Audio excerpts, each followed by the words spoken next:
काली कूर्च समायुक्त माया कूडोपदेशतः प्रणवार्थ प्रबोधिन्यौ नमामि गुरुपादुके श्री गुरुभ्यो नमः क्रीं मात्रे नमः नमः सदसे. Good evening to one and all. Today we are going to speak about one more nonsense that Nithyananda has created called the Mageshwara Puja. So this Mageshwara Puja is a process that he is replacing the Pitru Karma with. He is saying Mageshwara Puja is 10 times better than Pitru Karma and all that nonsense, and he is actively dissuading people from doing their normal ancestral rites.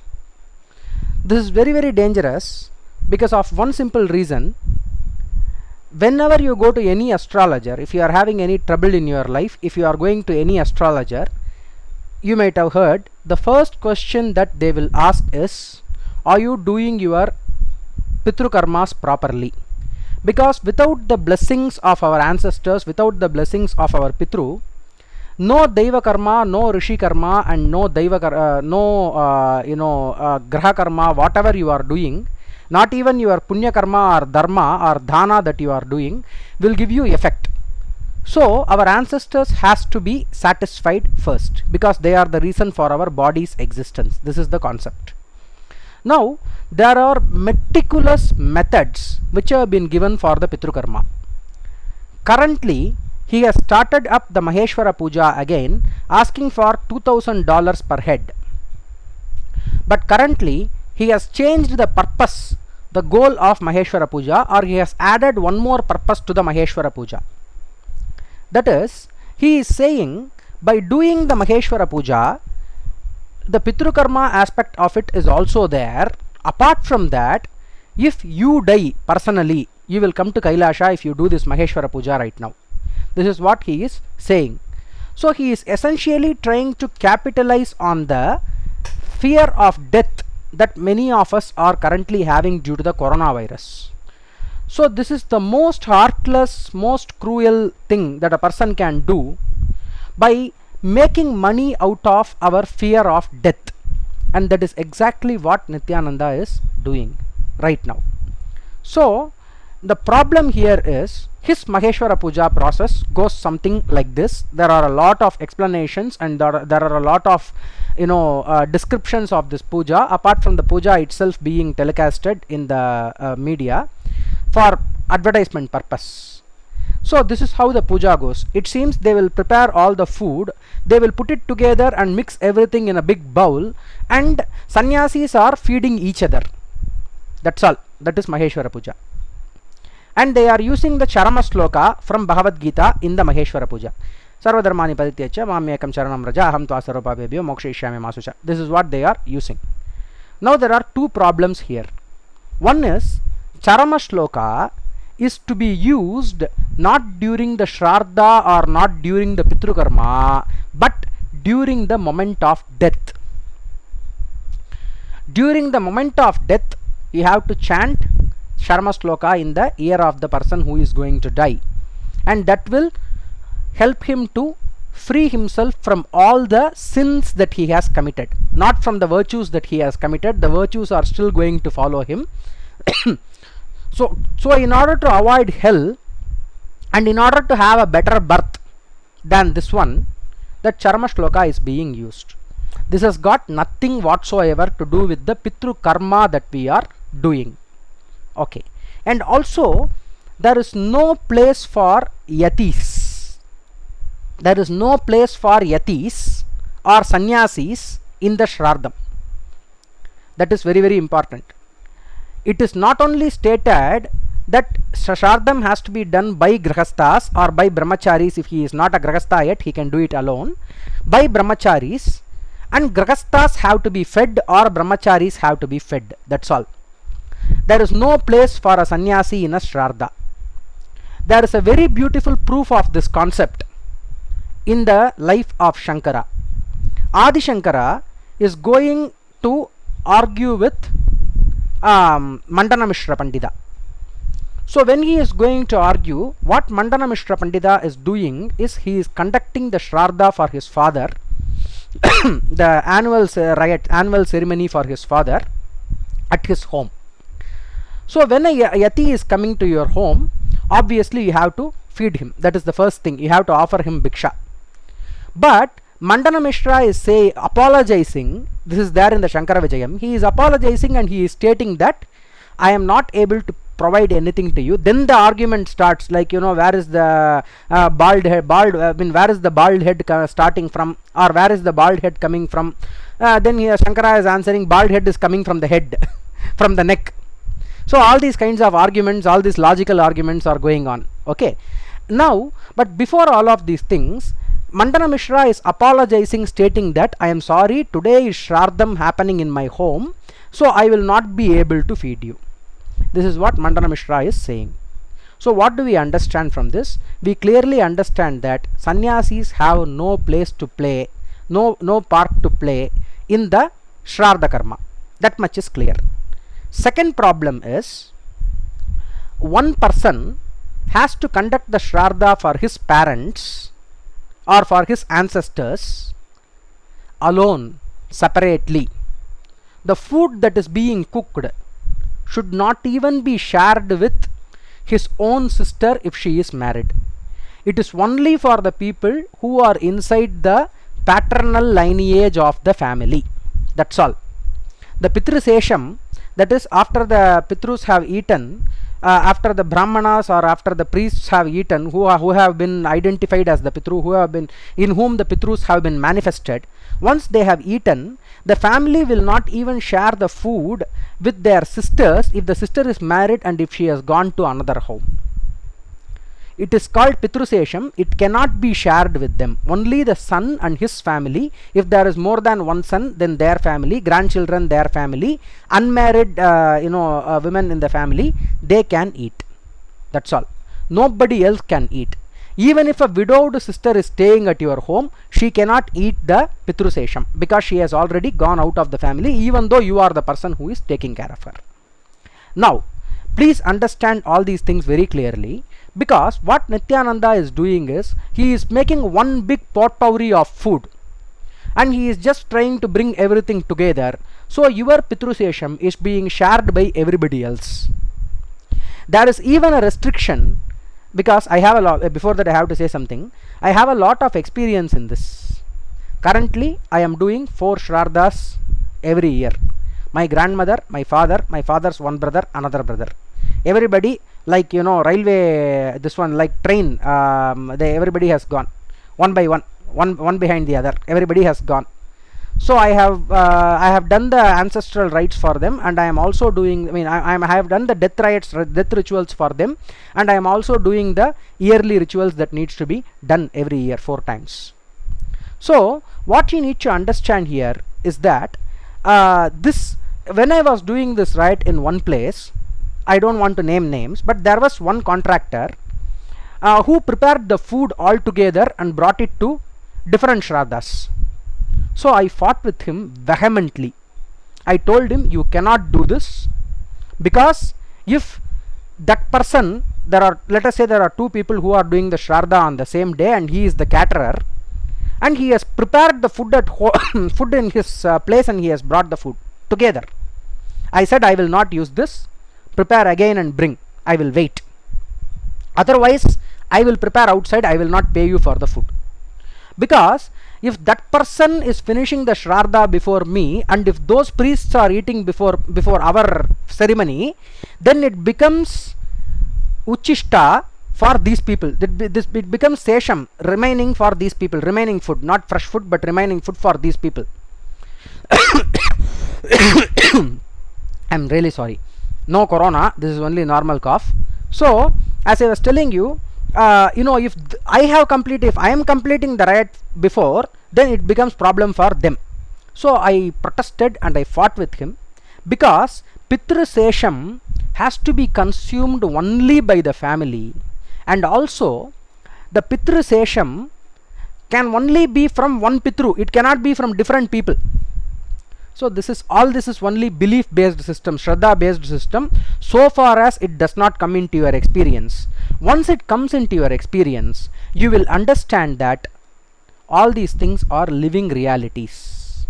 Because there is a 5 yajna system which is described. Yeah, why? Okay, what is Pitru yajna? Before I go into the explanation of how it becomes a living reality to you, what is Pitru yajna? First of all, in Manusmrithi, 3rd chapter, 67th shloka, it goes, Vaivahike agnau kurvita grihyam karma yatha vidhi panchayajna vidanam cha bhaktim chanvahikim grihi. So it is saying, once the marriage fire has been lit, once the agnistalinam, that is the acquiring of the fire has happened, and this is applicable to all Hindus, not just to Brahmins. All this is applicable to all Hindus. Let me make that very clear. And in every caste, in every community, there are people who are doing all these things till date. They have become very, very less. In fact, even in the Brahmin community, all this has become very, very less today, which is a sad thing. But we are trying to revive that. But in all the other communities as well, there are people who are following all these things very, very meticulously. So, as I was telling you, after the ritual of the marriage, once the fire has been acquired, then the rule for the household ritual is that the system of the 5 yajnas must be followed. Pitru yajna, Rishi yajna, Deva yajna, Bhuta yajna and Laukika yajna. So, these 5 things has to be followed. So, these 5 things, out of this, Pitru yajna is given a very, very special place, because all the other yajnas, if you do not do, then only the papa of moving away from your dharma, the sin of moving away from your dharma, that karma will be collected for you. But if you don't do Pitru yajna, then you are actually not feeding your parents after they have left the body. Because in our culture, the body is only one of the 5, the physical body is only one of the 5 bodies. Rest of the 4 also have equal importance, if not more importance, in our culture. So culturally, this is the belief that these pancha yajnas have to be done, and out of this pancha yajna, okay, there are 2 uddesas which will happen, 2 intentions for the Pitru yajna.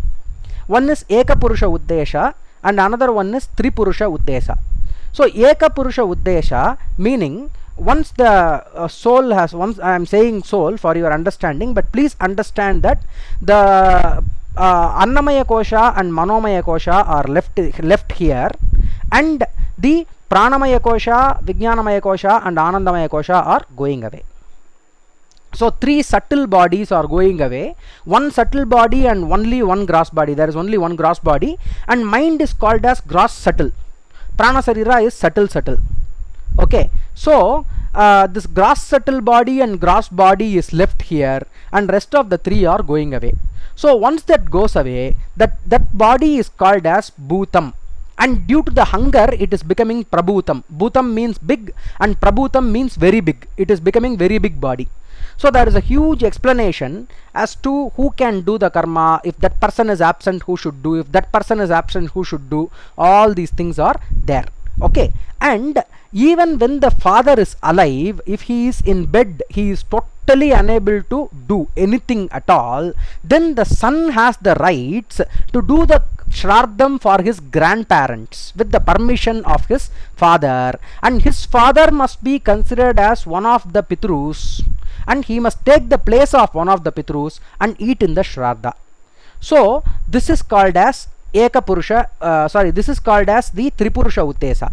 Let us come back to that. So far as the first 10 days or the first 16 days, whatever, before the end of the instant death riot ceremonies, that person is considered as Eka Purusha, only one soul, one being. So for him alone everything happens.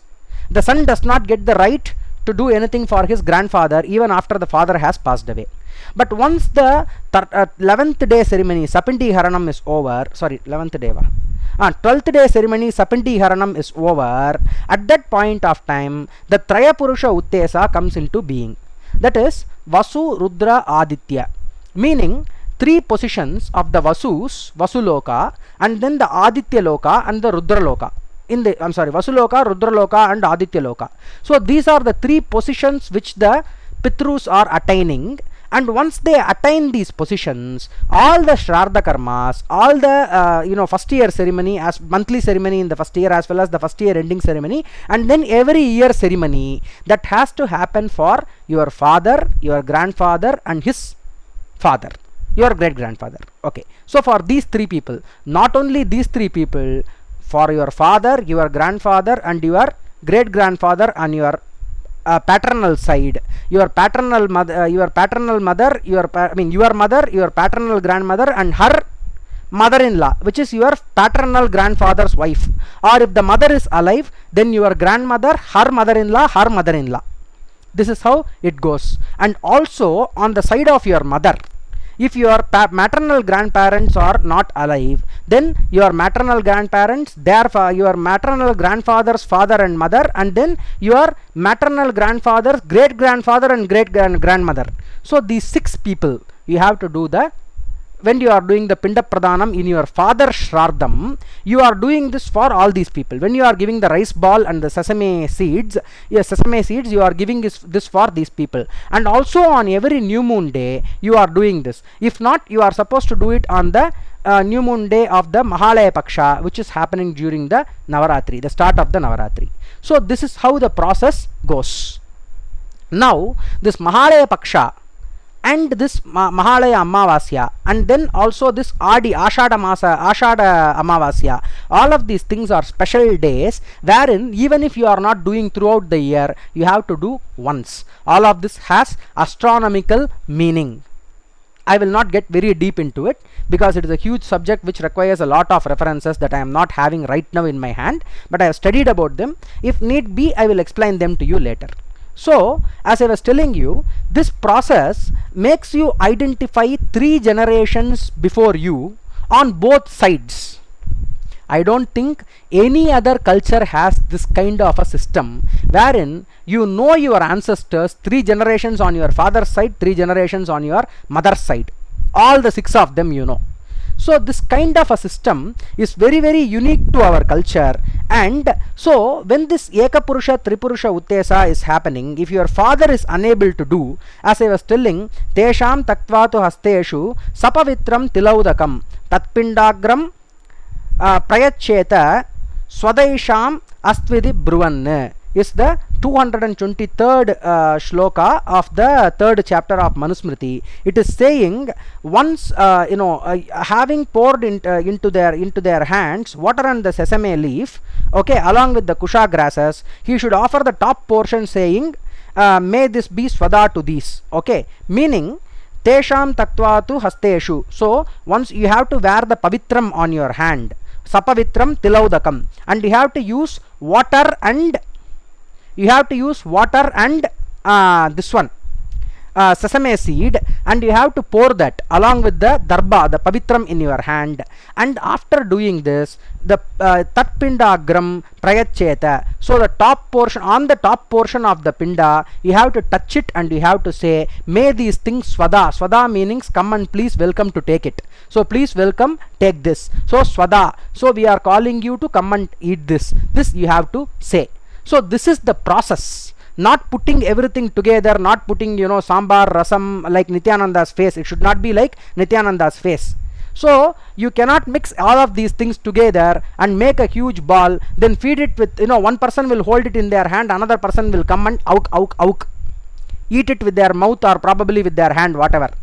So actually it is with the mouth. I have seen those funny videos, but unfortunately I lost the link. So I will be posting some of the videos, okay, some of the photos and videos in the description. Please just look at them. And I don't know how he is going to conduct Mageshwara Puja right now with the coronavirus going on. Please, Nithyananda, idiot slaves, don't come and comment in the section saying Nithyananda will heal corona even if it comes. He will not be able to heal even a headache. And he is the biggest unhealable headache to the Hindu Dharma, and that is what I am trying to heal right now. So if you are Nithyananda's healing is working for you, then you are in a pathetic state of mind wherein you are in the placebo effect and you are believing that it is real. So come to my healing, come to my intellectual healing, and I will heal your brains of Nithyananda disease. I will heal your brains of Nithyananda disease. Please come to me, get healed. So that being said, so here the process is clearly explained that you have to have the kusha grass in your hand, the darba in your hand, and sesame seeds has to be added to it, and white rice ball has to be kept, and you have to touch the top portion of the ball and do the tarpana and say swada, please come and take these things. So this is the process. which is explained in the Manusmrithi. It is also explained in the other Apara Sutras, which we are doing during the Amavasya and during the Shraddha. Apastamba Apara Sutra is what I follow. So the problem here is Nithyananda is once again throwing away all of these things, and he is doing Pitru Sesha he is desecrating the Pitru Sesha. That is, he is sharing the same food with everybody, and he has made that into a messy process which will not bring you any kind of this one. So if this system is not followed, then there is no manner in which the ancestor will be satisfied, and ancestral curse is a very, very dangerous thing which you have to face in your life. So please do not pay $2,000 for this stupid Mageshwara Puja, and please be aware that whatever Nithyananda is doing is some half-baked nonsense that has got only one purpose of swindling you out of your money. No other purpose. As simple as that.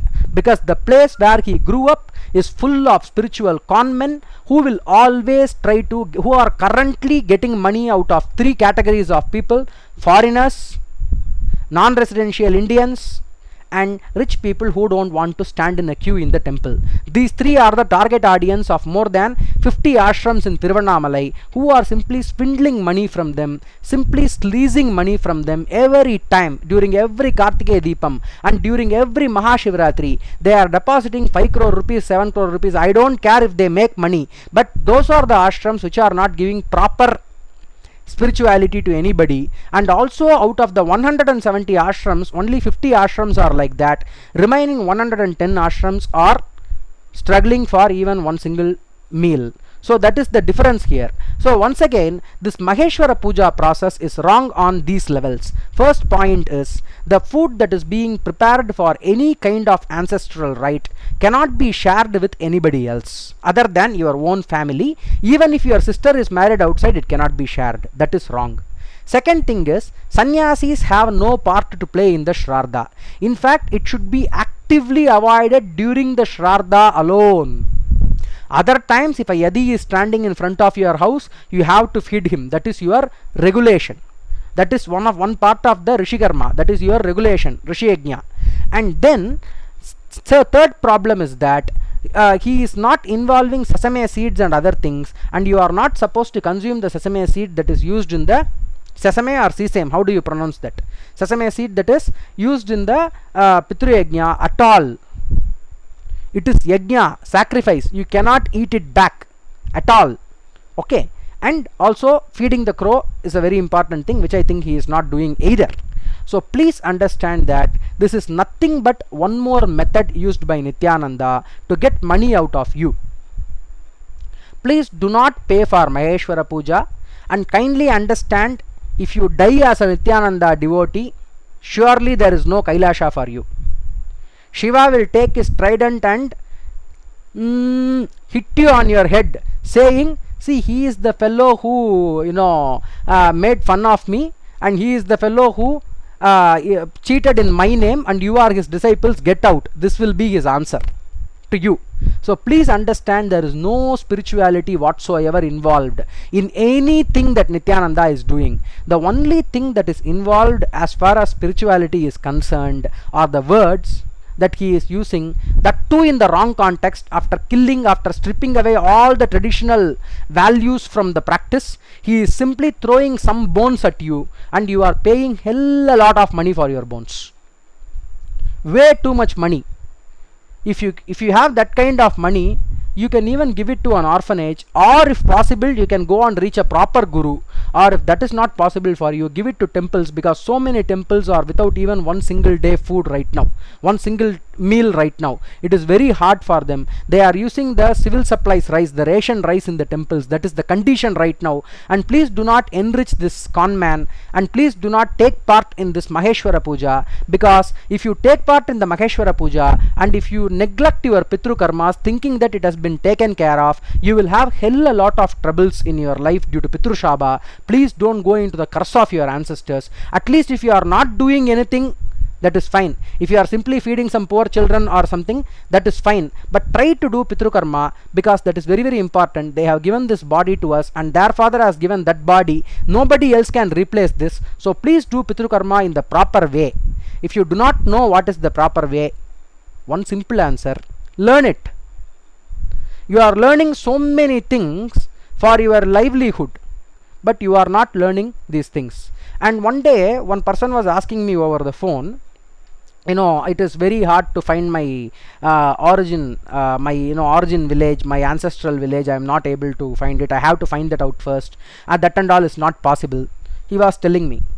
I asked him, tomorrow, if you get some news, get some information stating that your great grandfather's father has 100 acres of land in that village, in some village, okay, ancestral village, and right now there are no heirs to that land. You have to go and acquire that land. Will you not come running? Will you not come running? So similarly, you have to find it out. You have to find out who is your Kulaguru. And for those who are from the other countries, you have to find out who is a proper guru. Another litmus test that I gave to one more person who called me is this: if somebody is saying come, don't go to them. If somebody is immediately entertaining you, don't go to them. Either two things: one is they should chase you away, that is the best. Otherwise, they will just stay calm and wait for you. They will see how you are doing, whether you are coming regularly or whether you are really having the Śrāddha. No amount of this thing will be there. No amount of cajoling will be there. No amount of love bombing will be there. They will simply wait for you, and after waiting for you, they will be doing, they will be accepting you at a very, very basic level. Beyond that, we can move slowly. That is how the process will be. If this kind of process is not there, if direct acceptance is there, then please be aware that they are after your money, your time and your energy, and they are only trying to make themselves big using you. So this is the litmus test that you have to take. That being said, once again, this Mageshwara Puja is a sheer nonsense. Please do not subscribe for it. And if you subscribe for it and leave your Pitru Karma, then your Pitrus are going to suffer. Nothing will reach them through this Mageshwara Puja. He is telling it is 10 times better than Śrāddha. I am right now challenging any Nithyananda devotee out there, or Rajashekar himself, to come forward and give me the proof for this. Come forward and give me the Vaidika proof for this. I will stop doing my Śrāddha and I will pay for your Mageshwara Puja. I am saying this in front of Ambal. Come and prove. So far, all I have seen from you, Nithyananda, Rajasekara, is that you are just trying to make money. You have some, grass, what do you call it? Nunippul arivu, meaning the grass tip knowledge. That's all you have. Ingyo nunippul menjitu vandirukka. Grass tip knowledge is all that you have by hearing things. That's all. Then you refer Google, you bring up something, you make money out of that. That is all you are good for, and nothing else, absolutely nothing else. So that being said, we will end the video. Tacham yora vrunimahe ghatum yajnaya ghatum yajnapataye dhaivi swastirastunaha swastir manushebhyaha urdvam jigadu beshajam shanno astu dipate e sanchatushpate aum shanti shanti shantihi. Namaste.